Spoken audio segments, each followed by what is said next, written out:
This is chapter 21 of Kimberly Brubaker Bradley's The War That Saved My Life. Butter refused to ever do anything but walk. I was nice to him. I tried hard not to smack him, even when his laziness angered me. I brought him treats and I brushed him every day, and sometimes when I rode him, I dropped the reins on his neck and just let him wander around the pasture however he liked.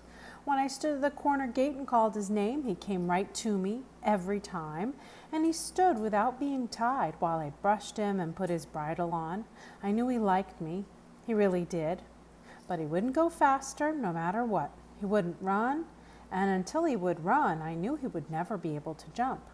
I was afraid Lady Thornton hadn't meant it when she said I could ask Mr. Grimes for help, but in the end I decided I had to take the chance. "I'm going to visit Mr. Grimes," I said at lunch one day. It was a cold day. I was glad to be wearing one of Maggie's old sweaters. Miss Smith gave me an eye. "How? And why?" "I'll ride Butter," I said. Miss Smith stared. "I do ride him quite a bit," I said. "We get on well. He's a very nice pony. He wouldn't mind taking me there." "Ada," Miss Smith said, "I may be negligent, but I am not blind. I'm well aware how much you ride that pony." "Yes, miss," I said. "I've told you, and I told you call me Susan," she said. "Your refusal to do so is starting to feel like an affront. Why do you want to visit Mr. Grimes?" "I just want to," I said. "He was nice to me, Susan," I added. She rolled her eyes. "And?" she prompted. "And I'm having trouble with Butter, and I don't know what I'm doing wrong. I can't hardly get him to move. The Iron Face, I mean, Maggie's mom." "Lady Thornton," prompted Miss Smith. "Yeah, her. She said if I had trouble, I could ask Mr. Grimes for help."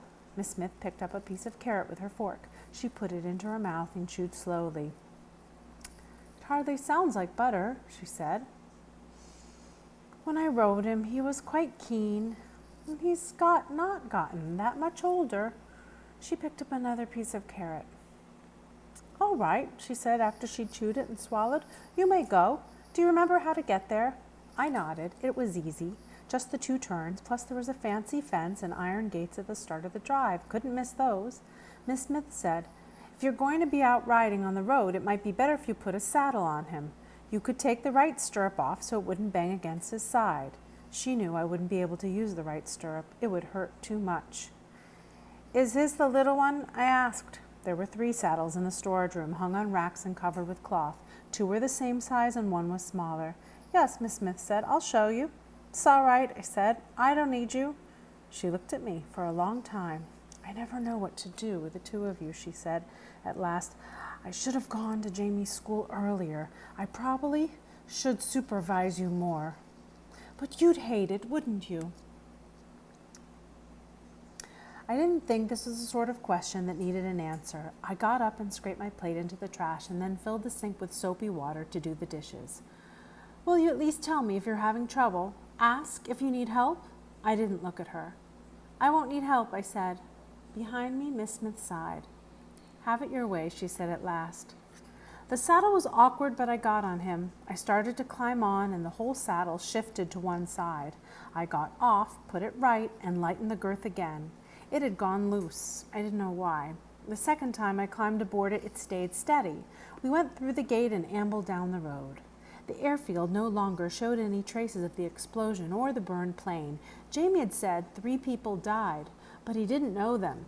In the last week, more huts had gone up at the airfield, and one big tower that no one knew what it was for. Planes still parked in rows at the far side of the runway, and one plane kept coming toward the runway, touching down for a moment and then rising into the air again, round and round in loops. Butter barely flicked near to it. To him, planes landing and taking off had become common as trees. Partway down the road, Butter balked and wanted to turn and go back home. I made him continue. He went stubborn after that, mouthing the bit and flicking his ears at me as though cursing me in some low, hoarse language. He walked slower than ever, and I thought, with longing, of Jonathan's horse. A month ago I'd been thrilled with Butter, and now I wanted something more. 2 months ago I'd not seen trees. Eventually, we made it to Maggie's house and around to the stable yard. Mr. Grimes was there in the yard, rinsing a big gray horse with water from a bucket. "Aye," he said when he saw me. "Aye," I said back, suddenly feeling shy. He hadn't said I could visit, only Maggie's mam had said that, and maybe Mr. Grimes wouldn't like it. I slid off Butter and I put my right foot behind my left. Mr. Grimes looked me up and down. "Wait here," he said. He put the horse he was tending to into a stall. "Now," he said, coming toward me, "explain what were you doing riding this poor animal down the road?" "I wanted help," I said. "I can't make him go." "I should think not. He bent toward Butter's forefeet. Hasn't had his feet trimmed in years, has he? But not since that other one died, that Miss Becky." He stalked off and came back with his hands full of metal tools. "You just hold him," he said.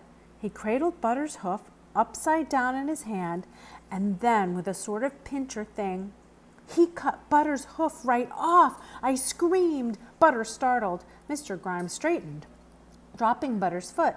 Butter still had quite a bit of hoof left, I saw, but the cut-off part lay on the cobbled yard, curved and thick and horrible looking. Mr. Grimes said, "Does it look like I'm hurting him?"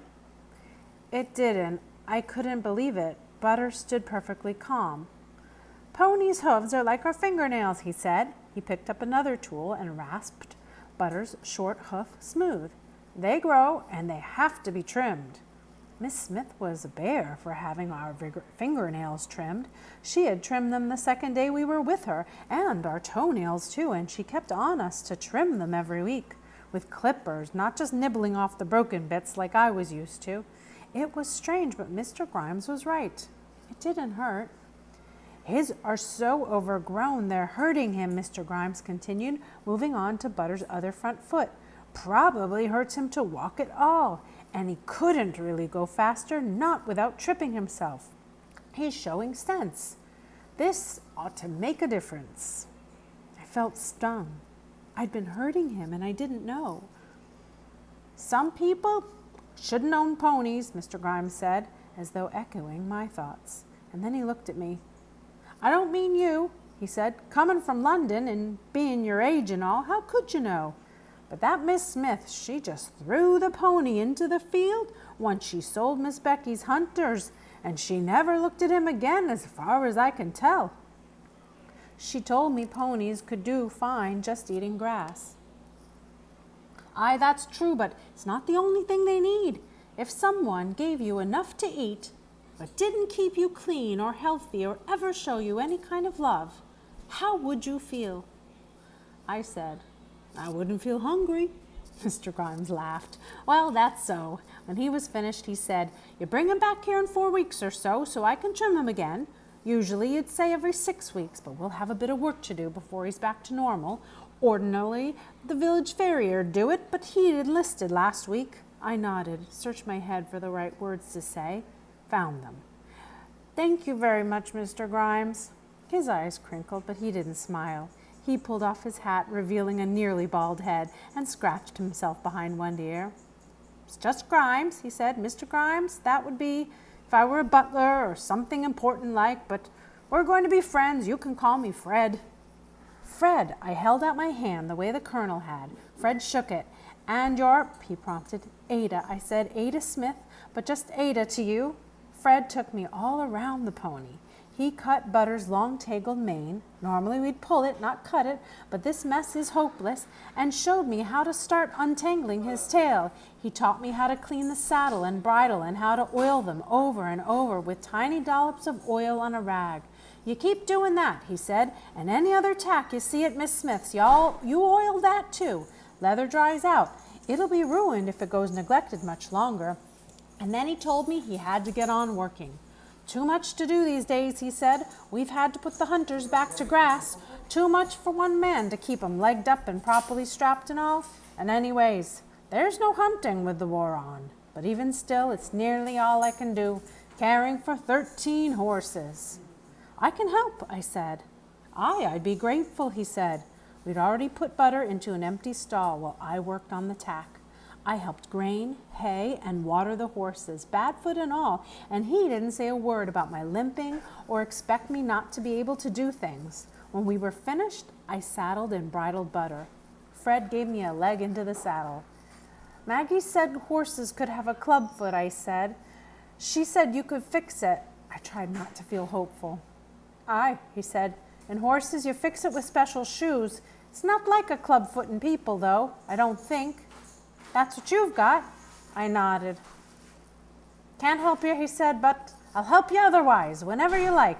You come back. I went down the drive. I turned left at the road, which I knew was correct, but after that, I'm not sure what happened. It should have been easy to find Miss Smith's house. Instead, I got lost. And that's the end of chapter 21.